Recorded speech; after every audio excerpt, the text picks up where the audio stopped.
Good morning and welcome to Market Mondays with the investment team in the trust department at the First National Bank of Mount Dora. Starting things off, I'd like to look at the market in its broad context using the S&P 500 as a proxy. That is up about 2.6% month to date, although we're down about 15.4 from its all-time high, which was reached earlier this year at the very beginning. And what's encouraging when we look at this particular chart, lots of up and down, choppy activity, is the fact that the market does appear to be starting its bottoming process after all of the declines and the volatility that we experienced earlier in the year. And if that's the case, potentially we can move forward and start looking toward a recovery. And there are two main stories that are driving markets right now. One is inflation, in other words, the increasing prices, and the Federal Reserve's attempts to get that under control. And the other is recession, and will those attempts to get inflation under control push us into an actual quote-unquote recession? And being clear about recession, we've already seen 2 consecutive quarters of declining gross domestic product, and it's likely that that's continuing to decline, although we are seeing some signs that there might be some strength building as well. And we get a lot of input into this insight over the next couple of weeks. Some really important data points coming include tomorrow's Consumer Price Index, which will tell us what's happening with inflation. And it's notable that analysts are expecting that to decline by 0.1%. And we think there's a big potential that that number actually comes in positive instead of a decline. And that would be an event that would suggest that the Fed needs to be more aggressive than it already intends to be. And they've been on record saying they're going to raise rates by 75 basis points at their next meeting. Also, this has been trumpeted, this negative 0.1%, as some sort of Pyrrhic victory. In other words, quote unquote, peak inflation has happened and we're starting to see the downdraw in it.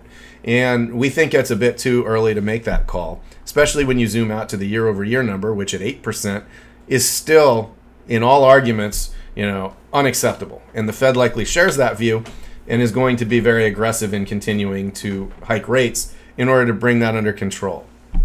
The next day we get producer prices, which, while that does have bearing on the inflation question, also points to what's going to happen in the corporate profits at the next earnings season, because profits equals your sales, your revenues, minus your costs. And if costs are going up, and PPI represents input costs to business, then that means that profits have to be coming down, and that increases the chances that we're going to see negative surprises when companies report earnings in the next quarter. Initial claims will tell us what's going on in the job and labor market. Are people being laid off at a higher than expected rate? We think this is going to come in flat. And, we get some numbers here throughout the week that are somewhat important. University of Michigan sentiment is pretty important because that indicates what business conditions are likely to do, what's the mood on Wall Street.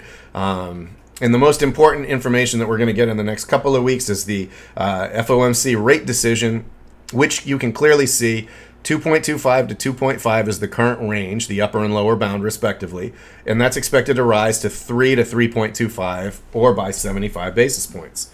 And what's clear about this is the Fed officials have been pretty unanimous in their commentary on this, that they're willing to do whatever it takes. Several of the officials have said that it's going to take multiple 75 basis point rates, not just rate hikes, not just this one, but several more afterwards. And in the context of the financial futures, they're indicating high probabilities of further 75 basis point rate hikes as well. This is coming on the heels of the European Central Bank last week hiking rates by an unprecedented 75 basis points, and being unanimous in their decision to do that, which is also quite unexpected. Their language was rather hawkish as well. This inflation is a global phenomenon. But that inflation also has good bearing for fixed income investors, because now 3-year bond investors are getting over 4%. If you're going out 10 or 15 years, you can get 4.6 or even basically 5%. So this is profoundly good for defensive investors. And coming back to this S&P 500, when you see a pattern like this that suggests we are bottoming in the context of an expected announcement of a recession later on sometime this year or in the early next year, the markets historically have tended to bottom well in advance of any official announcement of a recession. And if the markets are showing this signal, we're still seeing other signs that point to the Fed having to be aggressive enough to put the brakes on the economy and potentially cause that recession.